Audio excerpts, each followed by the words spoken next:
Hi, Q. How are you? Good. How are you? I'm doing good. How have you been? I'm gonna move my camera up a little bit. And Yep. good. Just taking one day at a time. That's been my response to everything. Just taking it Yeah. one day at a Right. time. Kids, school, business, the whole thing. I got you. So, So on March 17th, like I was discussing with Zach, the governor ordered that all non-essential business be closed. But unlike some of the restaurants and breweries and distributors, um, the Hair for Everyone has been closed and it's been shut down and it will not be able to reopen from my understanding until green. Is that correct? correct. Mhm. How have things been going with that? Things been actually going pretty well. I'm not threatened by any shutdown or anything like that. Mhm. We've been able to maintain, thank God, you know, I just have to give a shout out to our customers. They have been a huge support far as purchasing gift cards, just seeing that just flow through the bank account. I mean, that has been really sustaining us. Oh, wonderful. That's awesome. Um, I know we still miss our hair getting done, Lord. We know that. I still miss the hair.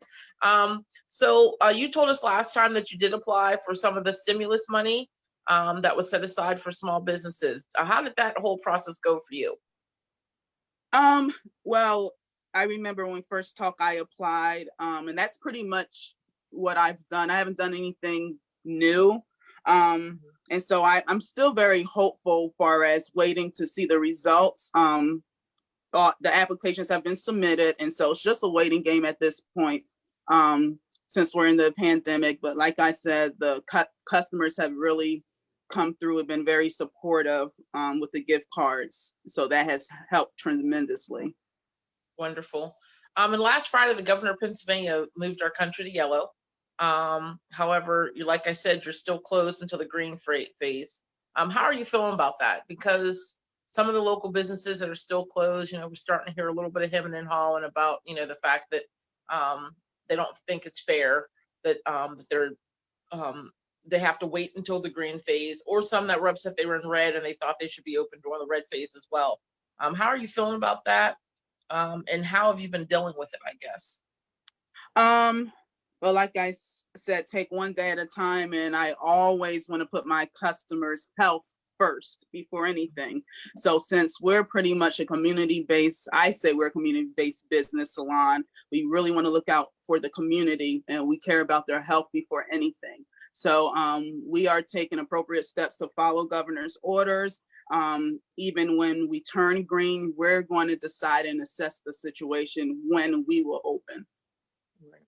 I know that I've talked to two other people that own, well, a barbershop, a hair salon, and they're still concerned about some of the health issues because proximity with your customers, one, and two, just the amount of human waste, I guess, as far as like hair and shavings and you know what happens at the hair salon. Yeah. So and I know that they're concerned about that. Do you think you're going to be concerned about that moving forward? And what do you think you're going to do about that? Like, what precautions have you talked with other like hair salon owners, or people that do nail care, any of those things that like, what are you going to do about that?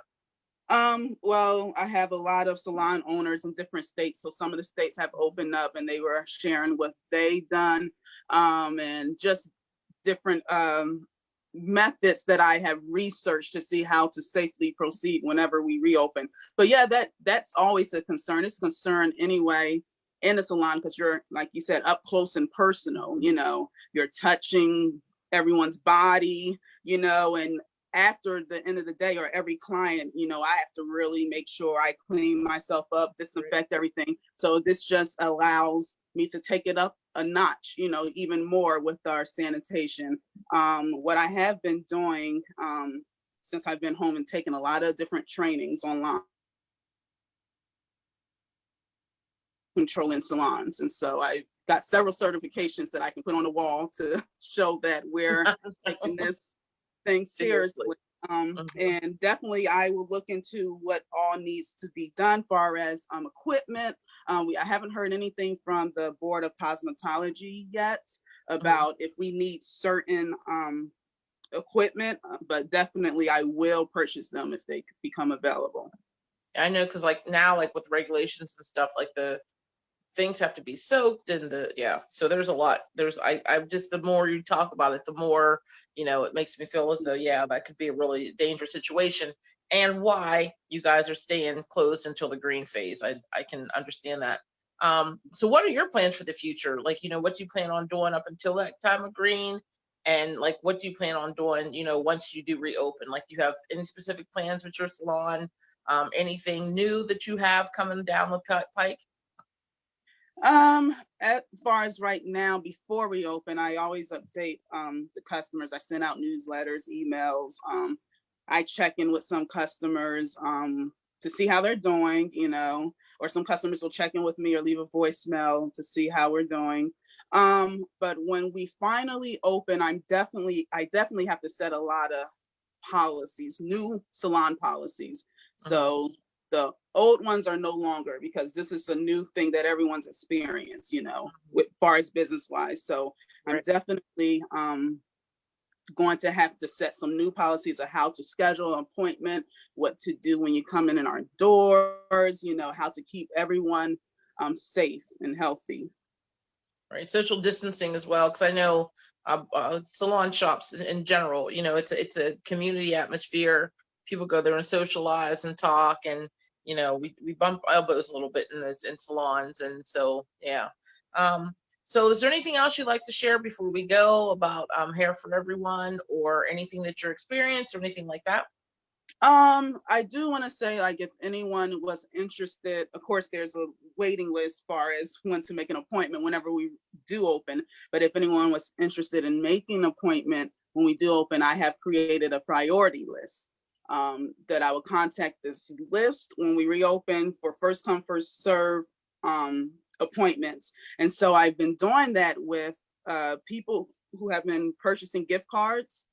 That would be the priority list. So I have a lot of customers on that list, because I have to, because it's almost like when I reopen, it's like I'm going to get swamped, so I have to get everything. Yes, I do. I get everything in order, and so if anyone is interested in getting on that priority list, I urge you and recommend that you purchase a gift card, because that will help us with ongoing fees that the salon has, and that also will help you to apply it to your appointment.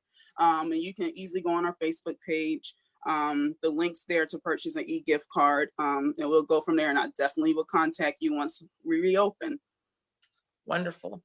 Thank you so much. I think Gerald has a question for you before we go.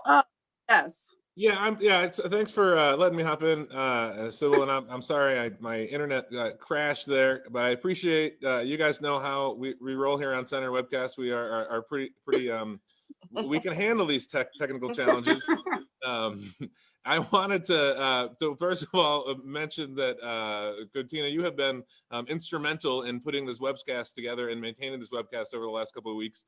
Doing so like we are doing out of the your extra time. And aside from that, I know you also have a significant commitment in a number of other places within your community, within our community here. And I think you and also Josh and also Zach, I love having you guys on, because you are, I think, very illustrative types of small business owners who have demonstrable commitments to your community. And I just appreciate how much work you've done for our webcast, and overall, I think you're an asset to our community. So glad you're here. And I wanted to say that even though my internet died, so I wanted to go. Thank you. Let me ask you though. So I have a particular question about some local news here that's been going on, and just if you have any reaction and how you want to respond. It didn't prepare you for this question, but you mentioned the Board of Cosmetology. So as a business owner, you have a license there. And so I assume if you were to not follow regulations or rules, or open when you're not supposed to open, could there be censure on that license? Could you lose that license if you were to say, just, say, screw it, I want to open right now? Definitely. And let me tell you that Pennsylvania Board of Cosmetology are one of the toughest cosmetology boards there is in this country. So it was a whole ordeal to even open, a whole ordeal for me to get my personal license. And so I would not mess that up for anything. But yeah, they're very particular. And so unfortunately, you know, people have proceeded in my industry, and all I can do is just pray that maybe they'll grant some grace and just say, don't let it happen again, you know, but I definitely will not open against government orders. There's plenty of censure there, it seems like, for that kind of thing to happen. Yeah.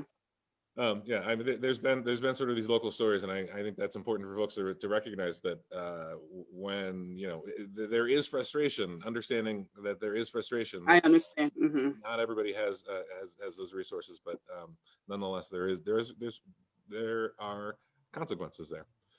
All right, well, thank you, Sybil. I'm sorry to interrupt. No problem.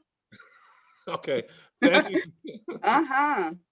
Thank you so much for coming, and we'll probably see you next episode when you're running our tech. Yep, definitely. Bye.